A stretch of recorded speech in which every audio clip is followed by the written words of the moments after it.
नमस्कार साथियों, मैं पारसनाथ। लाइफ हाई स्टडीज के डेली करंट अफेयर में आपका स्वागत है। आप सभी प्रिय साथियों को स्वतंत्रता दिवस की हार्दिक शुभकामनाएं। प्रश्न पर आएँ उससे पहले यदि आप लोग चैनल को सब्सक्राइब नहीं किए तो प्लीज़ चैनल को सब्सक्राइब शेयर कीजिए, वीडियो को लाइक जरूर कीजिए, इससे हमें मोटिवेशन मिलता है। पहला प्रश्न है, हाल ही में जारी पारदर्शिता सूचकांक में कौन सा राज्य शीर्ष पर है? ए उड़ीसा, बी तेलंगाना, सी ए और बी दोनों, डी इनमें से कोई नहीं। साथियों, इसका सही जवाब है सी, ए और बी दोनों। जब भी कोई सूचकांक जारी किया जाता है भारत के किसी भी संस्था के द्वारा, तो उसमें कौन सी संस्था जारी करती है, कौन सा राज्य शीर्ष पर है, आधार क्या है, ये 3 पॉइंट मोस्ट इंपॉर्टेंट होते हैं। तथा जब विश्व लेवल पर कोई सूचकांक जारी किया जाता है तो उसमें कौन सा संस्था जारी करती है, भारत की रैंक क्या है, आधार क्या है, शीर्ष पर कौन से देश हैं, महत्वपूर्ण होते हैं। हाल ही में सेंटर फॉर साइंस, ध्यान रखना, centre for science and environment ने अर्थात CSE ने भारत के प्रदूषण नियंत्रण बोर्ड के लिए पारदर्शिता सूचकांक जारी किया है। संस्था का नाम याद रखना, centre for science and environment, जिसके कारण चर्चा में है। उड़ीसा और तेलंगाना के प्रदूषण नियंत्रण बोर्ड 67% अंक हासिल कर शीर्ष स्थान पर हैं। ध्यान रखना, उड़ीसा और तेलंगाना दोनों शीर्ष स्थान पर हैं। अगला प्रश्न है, हाल ही में किस देश ने सतह से सतह पर मार करने वाली बैलिस्टिक मिसाइल गजनबी का परीक्षण किया है? ए ईरान, बी पाकिस्तान, सी सीरिया, डी अफगानिस्तान। साथियों, उसका सही जवाब है बी पाकिस्तान। आप लोग ऐसे भी याद कर सकते हैं, गजनबी जो मिसाइल है वो पाकिस्तान की ही है, तो इसमें कन्फ्यूज नहीं होना है, हमेशा ध्यान रखना। अगला प्रश्न है, हाल ही में देश में कितने पुलिस अधिकारियों को जांच में उत्कृष्टता पुरस्कार के लिए केंद्रीय गृह मंत्री पदक से सम्मानित किया गया है? ए 150, बी 151, सी 152, डी 153। साथियों, उसका सही जवाब है सी 152 पुलिस अधिकारियों को पुरस्कार पाने वाले में देश भर की 28 महिला पुलिस अधिकारी भी शामिल हैं। इस पदक का गठन 2018 में अपराध की जांच के उच्च पेशेवर मानकों को बढ़ावा देने और जांच अधिकारियों द्वारा जांच में ऐसी उत्कृष्टता को मान्यता देने के उद्देश्य से किया गया था। अगला प्रश्न है, केंद्र और राज्य सरकारों और निजी क्षेत्र की इकाइयों के विभागीय उपक्रमों और सार्वजनिक क्षेत्र के उपक्रमों में कार्यरत कितने श्रमिकों को प्रधानमंत्री श्रम पुरस्कार से सम्मानित किया जाएगा? ए 68, बी 69, सी 70, डी 71। साथियों, उसका सही जवाब है बी 69। अगला प्रश्न है, चर्चा में रहे निम्नलिखित में से कौन से कार्य स्वयं सहायता समूह के कार्य हैं? एक नंबर, गरीबों और हाशिए के लोगों की कार्यात्मक क्षमता का निर्माण। नंबर 2, सामूहिक नेतृत्व के माध्यम से संघर्षों का समाधान। डी, कोलेटरल मुक्त ऋण प्रदान करना। सी, रोजगार प्रदान करना।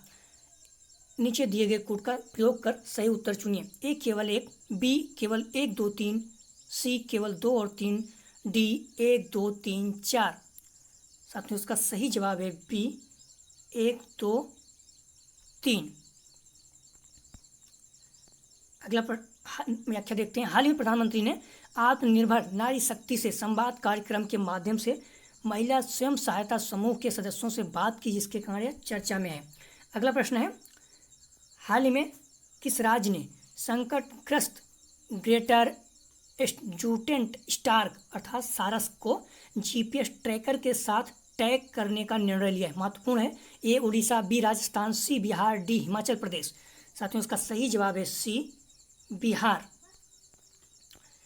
पहली बार बिहार राज्य ने संकटग्रस्त ग्रेटर एडजुटेंट सारसों को GPS ट्रैकर के साथ टैग करने की निर्णय लिया है, जिसके कारण चर्चा में है। इसका उद्देश्य सारसों का संरक्षण करना और इसकी गतिविधियों का निगरानी करना है। ध्यान रखना, इसका वैज्ञानिक नाम लेप्टोपिलोस ड्यूबियस है।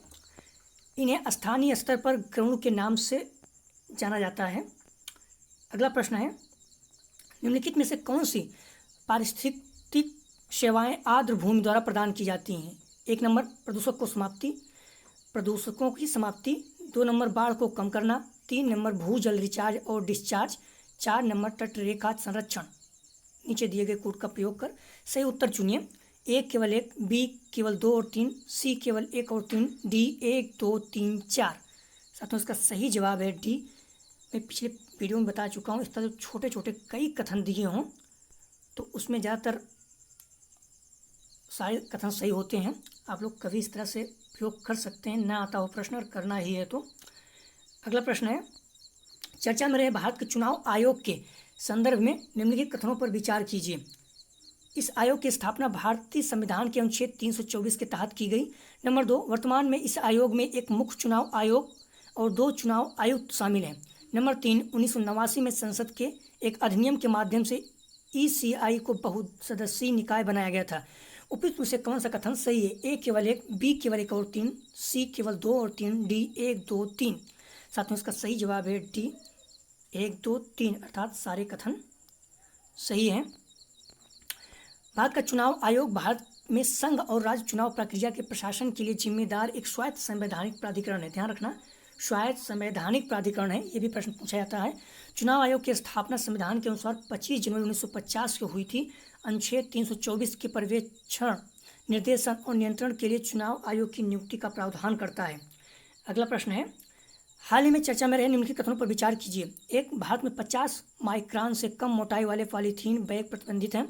नंबर 2, पर्यावरण, वन, जलवायु परिवर्तन मंत्रालय सिंगल यूज प्लास्टिक पर प्रतिबंध लगाने के लिए बनाया गया नोडल मंत्रालय है। उपयुक्त से कौन से कथन सही हैं? ए नंबर 1 केवल 1, बी 1 और 2 दोनों, सी केवल 2, डी न तो 1 न तो 2।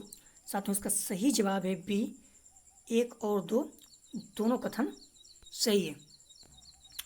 अगला प्रश्न है, चर्चा में रहे इंडिगो के संबंध में निम्नलिखित कथनों पर विचार कीजिए। यह गिर, कॉकरेज, शाहीवाल, ओंगोल आदि देसी मवेशियों की किस्मों की नस्लों के संरक्षण के लिए भारत की पहली मवेशी जीनोमिक चिप है।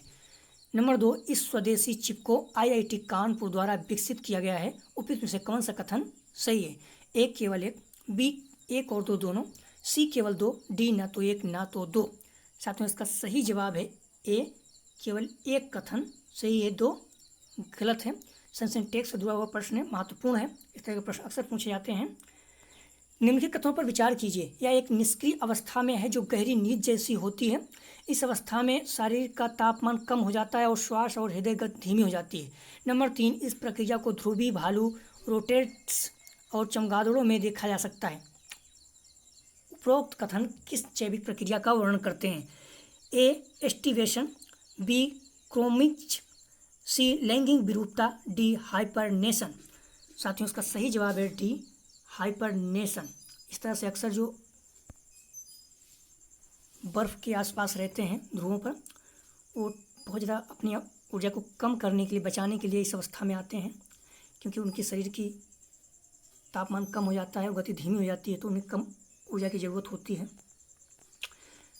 अगला प्रश्न है, हाल में चर्चा में रहे शरणार्थियों की स्थिति पर संयुक्त राष्ट्र कन्वेंशन 1951 के संदर्भ में निम्नलिखित कथनों पर विचार कीजिए। 1 नंबर, शरणार्थियों ऐसे विदेशी नागरिक हैं जो वैध यात्रा दस्तावेज के बिना किसी देश में प्रवेश कर सकते हैं। नंबर 2, भारत ने इस कन्वेंशन पर हस्ताक्षर किए हैं। उपयुक्त से कौन सा कथन सही है? ए केवल 1, बी 1 और 2 दोनों, सी केवल 2, डी न तो 1 न तो 2। साथियों इसका सही जवाब है डी न तो 1 न तो 2, अर्थात दोनों कथन गलत है। शरणार्थियों की स्थिति पर 1951 के संयुक्त राष्ट्र सम्मेलन और उसके बाद 1967 के प्रोटोकॉल के तहत शरणार्थियों की परिभाषा दी गई है। इसके अनुसार शरणार्थी शब्द किसी ऐसे व्यक्ति से संबंधित है जो अपने मूल देश से बाहर हैं और नस्ल, धर्म, राष्ट्रीयता, किसी विशेष सामाजिक समूह की सदस्यता या राजनीतिक राय से होने वाले उत्पीड़न के भय से अपने देश लौटने में असमर्थ और अनिच्छुक हैं। बाहर शरणार्थियों की स्थिति पर संयुक्त राष्ट्र कन्वेंशन 1951 1967 के प्रोटोकॉल का हस्ताक्षरकर्ता नहीं है। ध्यान रखना, भारत हस्ताक्षरकर्ता नहीं है। अगला प्रश्न है, महत्वपूर्ण है, हाल ही में चर्चा में रहे निंगबो बंदरगाह किस देश में स्थित है? संयुक्त राज्य अमेरिका, चीन, दक्षिण अफ्रीका, जापान। साथियों इसका सही जवाब है बी, चीन में है, अभी खबरों में था हाल में। अगला प्रश्न है, निम्नलिखित कथनों पर विचार कीजिए। सुल्तानपुर महत्वपूर्ण प्रश्न है। सुल्तानपुर राष्ट्रीय उद्यान और भिंडावास वन्यजीव अभयारण्य हरियाणा में स्थित है। नंबर 2, हाल ही में सुल्तानपुर राष्ट्रीय उद्यान और भिंडावास वन्यजीव अभयारण्य को रामसर कन्वेंशन के तहत अंतर्राष्ट्रीय महत्व के आर्द्र भूमि के रूप में मान्यता दी गई है। नंबर 3, भारत में रामसर स्थलों की संख्या 46 है, कुल संख्या 46 है। उपयुक्त में से कौन सा कथन सही है? ए केवल 1 और 2, बी केवल 1 और 3, सी केवल 2 और 3, डी 1 2 3। साथियों इसका सही जवाब है डी 1 2 3, अर्थात सारे कथन सही हैं। सुल्तानपुर राष्ट्रीय उद्यान कहाँ स्थित है? ये बार बार प्रश्न पूछा जाता है पीसीएस से किसी अन्य एग्जाम में, तो ये ध्यान रखना हरियाणा में है। और ये प्रश्न पर्यावरण से जुड़ा हुआ है। रामसर साइट वैसे ही बहुत ज़्यादा महत्वपूर्ण है। रामसर साइट, रामसर कन्वेंशन महत्वपूर्ण है, तो आप लोग सारी चीज़ों पर ध्यान रखिएगा। हाल ही में 4 भारतीय स्थलों को रामसर कन्वेंशन के तहत अंतर्राष्ट्रीय महत्व के आर्द्र भूमि के रूप में मान्यता दी गई है, जिसके कारण चर्चा में है। इसमें 2 स्थल हरियाणा और गुजरात के हैं। रामसर सूची में गुजरात के थोल, ध्यान रखना, थोल और बाधवाना महत्वपूर्ण है, स्थान भी पूछ सकता है। तो रामसर सूची में गुजरात के थोल और बाधवाना और हरियाणा के सुल्तानपुर और भिंडावास को शामिल किया गया है। इन स्थलों की सूची में शामिल करने के साथ ही देश में रामसर स्थलों की संख्या कुल 46 हो गई है। डायरेक्ट पूछ सकता है कि भारत में कितने रामसर स्थलों की संख्या है, तो 46 आप लोगों को पता होना चाहिए।